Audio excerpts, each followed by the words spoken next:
teach your children well.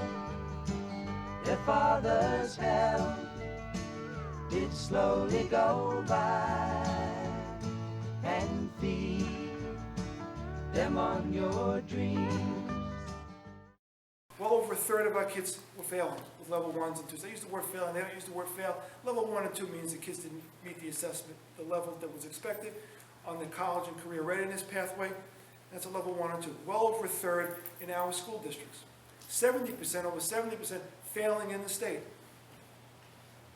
Now that's a crisis. When you hear that, you pick up Newsday, you hear about the crisis in New York.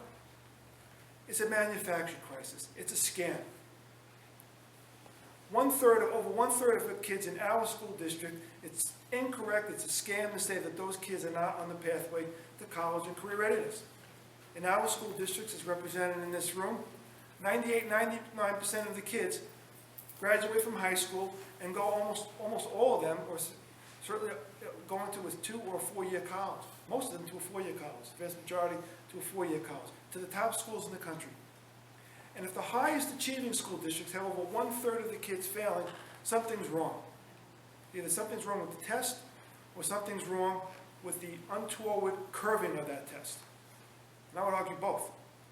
That we've seen when we've looked at those exams, teachers have looked at those exams, that they say it's developmentally inappropriate. I can tell you that when I've looked at 6th grade and 7th grade ELA exams, assessments, and we talked about some of those with our educators and our administrators, we couldn't agree on some of the answers for those exams. There's something wrong with the test if people with master's degrees and doctors can't agree on an answer. And then they look at the results of the kids, and you have 1/3 in our school districts, over 70%, 70-something% failing statewide, and they say there's a crisis. And then they say we're going to rate the teachers based on that crisis, based on those untowardly curved exam results. Well, if 70% of the kids are failing those assessments, clearly the teachers aren't doing their job. Clearly the principals aren't doing their job. That's the scam. Now, to give you an example, when my school district, we had about 95-94% passing, and then we went to well over a third failing. Our ranking, though, stayed exactly the same in terms of how well our school was in terms of all the other schools in New York. There's no difference. And clearly, it's not measuring what it's supposed to measure, which is supposed to be college and career readiness. Now, if it's not doing the job what it's supposed to do, why are we using it? I would also argue to you that the state knows it's a scam. Any teacher, at least I can talk in terms of my district, that put in that they appealed the score that they received, without you don't have to provide any evidence when you appealed your score. That's the 1 out of 20 points that you get based on the state exams. You don't have to provide any evidence on why you're appealing. Just appeal, and the state approved all of them without giving any reason why or basis on why they approved the appeal. Now, what does that say? Say, well, we're not going to count the score. Because the state knows that it's a scam. And they don't want to have to try to provide any evidence one way or the other. It's just easier to say, we're not counting it. So those who appealed last year received it all. Received those points and put away. I should have appealed my own. If I really took it that seriously, though, I probably would have gone through the effort of it. But I knew it really didn't count as it was. And I can tell you that even the score that I received as a principal was highly volatile. It ranged, from 15, 16 points to 13 points to 10 points out of 20. And my school is one of the highest achieving also on Long Island. Now, volatility also showed it's not accurate. It's a scam. So we're the victims of a manufactured crisis. The state is purposefully having a huge number of kids fail so that they can claim that teachers aren't effective in the classroom. And it's not true. It's just not true. We used to also receive the results. Teachers would get the results and would see how their kids did and would see the questions that the kids didn't do well on, and then would be able to address it in their classroom. They don't get the results now. You're not able to get that item analysis for the children in your classroom if you're a teacher and say, okay, I can focus on this area. Teachers get a score, principals get a score, and we're not told how we achieve that score. No idea. No explanation is given when that score is provided. Now, not only is it costing a fortune to implement this, and actually I was listening to what Dr. Hines said in terms of the alternate assessment. This year, the alternate assessment became untimed and has to be done on a computer screen. Those alternate assessments are for kids who are highly disabled. They can't take the regular state assessments because they're significantly disabled, so they're excused. But the state, in its wisdom, then said, okay, well, the alternate assessment now has to be done on a computer screen, one-on-one with a special ed teacher, each disabled child, untimed, taking the test. You know how enormous that is in terms of how much class time is taken away from the kids in terms of actual instruction to give an exam like that? And they're moving toward computerized testing for all kids. Now, the only evidence that I've seen about computerized testing is that results go down with computerized testing, as opposed to paper and pencil. So the state is making everyone move to computerized testing. Results will go down just based on that alone, but it's enormously expensive for school districts to implement that kind of technology in their schools, in terms of bandwidth, in terms of computers. I don't know how we're going to do it in my school. We're going to have to give everybody Chromebooks and say, take it on a Chromebook in the classroom. I'm not being facetious. We just don't know. Because we don't have enough lab room to be able to test every child on a computer screen in a couple of years, which is the state's, right now, their guideline. So some people, though, are going to be making a heck of a lot of money.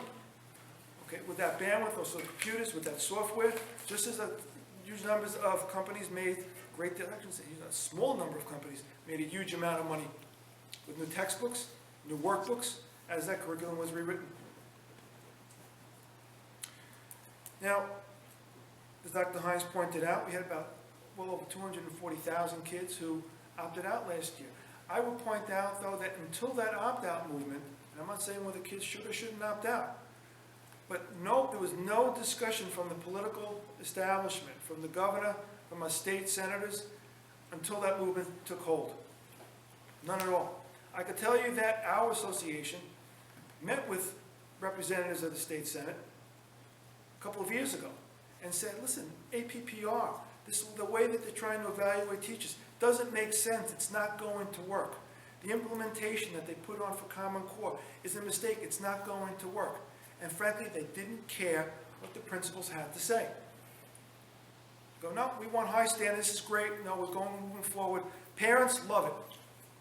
We don't care what you as professionals have to say. Well, we don't think parents love it. Once they start seeing how it's going to be hurting their kids. They didn't care. They just didn't care. But they started caring when they saw the political clout and the change that took place with that movement.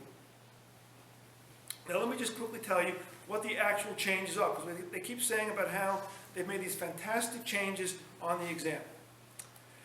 So let's look at the actual changes and reductions in the exams. 3rd and 4th grade ELA tests have 4 reading passages, 1 fewer than last year, and 7 short essays, 1 fewer than last year. But the recommended allotment time has not changed. So they're saying 90 minutes was provided on each of those 3 days. Hasn't changed for ELA, same 90 minutes. But now they're making it on time. Now, how many kids will actually spend more time?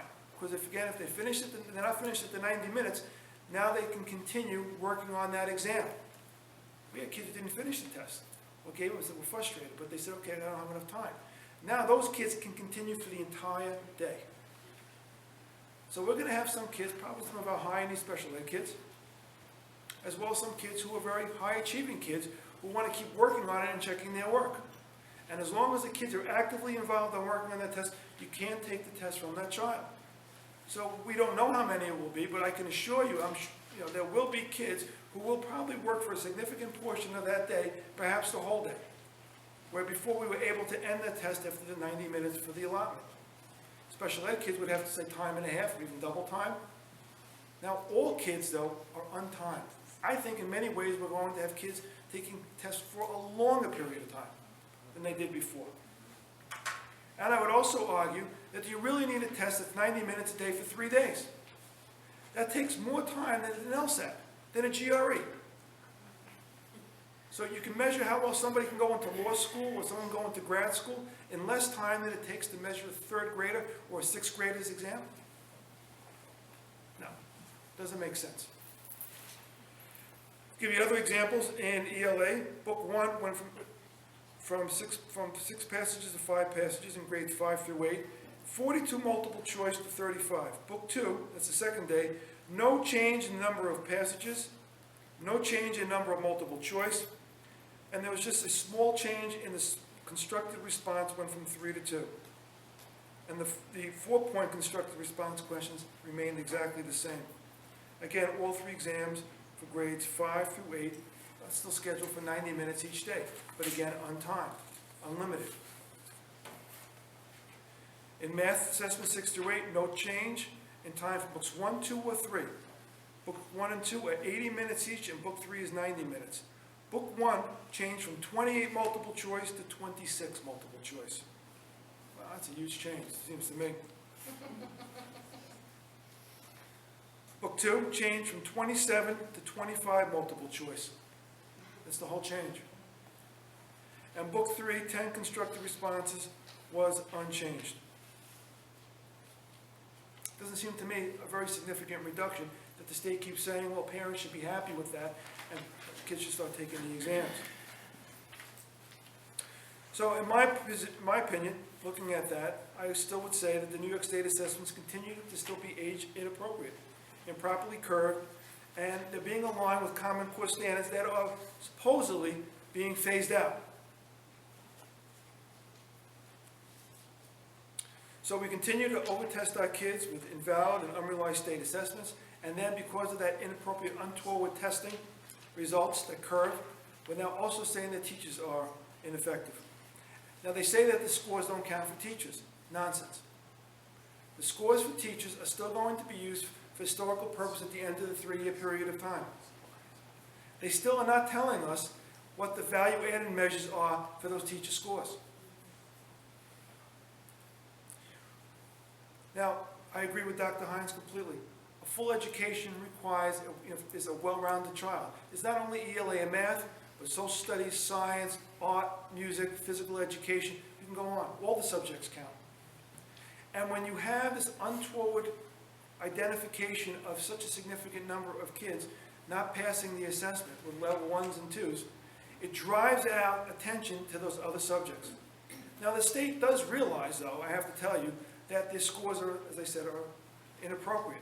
Because now that they break the level 2s into 2 areas, a high 2 and a low 2.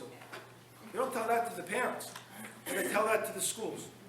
Used to be if you had a level 1 or 2, you say you're not meeting the standard, we had to provide your child with academic intervention services. Now by breaking it into high and low 2s, they say, you know what, if your child has a high 2, to the school, don't tell the parent this. But high 2s, you don't have to give AIS. Because the high 2 is really the equivalent of a 3. That's what you used to always give. So parents will get the results and say, wow, my child, 1/3 of our kids in my school get high achieving. Bless you. Thank you. High achieving will not pass. And say, wow, my kids are meeting with success. And it's scary as a parent when you hear that. I'm telling you, you don't have to worry. Because the thing is really just a skewed result, purposefully skewed, untowardly skewed, and the state even tells us, don't worry about it if the kid has a high 2. Doesn't matter. Don't give him services because everything's going to be fine when he gets the high. Keep an eye on him or her. Keep an eye just in case, but don't worry about it. In other words, they know there's really not a problem. But yet that's the largest proportion of kids with those high 2s. Used to be a 3. So I would just say in closing that do the kids really need to take 270-minute tests when they're being assessed throughout the year by their classroom teacher? If you want to know how your child's doing, ask your child's teacher. Teacher's been giving tests throughout the year and can tell you how well your child is prepared in terms of the curriculum and moving forward. If you think it's not appropriate, then your child will take the test. If you trust your classroom teacher to know what's best for your child, then I'd say that your child may not need to take the state assessment. So, for me, as a principal and as a parent, I keep saying to myself, well, I see that there's a light at the end of the tunnel. There's movement. But we have to be very careful because there are forces in play that don't want us to have that movement. They're trying to fool us. They're trying to tell us that there's been significant change when there hasn't been significant change on the test. They're trying to tell us that they're changing the curriculum, but yet at the same time, it's a very short period of time when they're allegedly making these changes, and we haven't seen what those changes are going to look like. They tell us they shortened the test, but we just saw they really haven't. In fact, I think they made it worse by saying it's now untimed. And do you really want your child to take a test on curriculum that we know that they untowardly fail a significant number, and they're changing the test, they're changing the curriculum, supposedly in just a couple of years? It's a broken system. It's been broken by politicians who had an agenda to privatize public schools, to break unions, and that's really what it came down to. And it hurts kids. As a parent, I can tell you it hurts kids. And hopefully we can continue to make the changes needed. Hopefully we're moving in the right direction. Thank you all very much.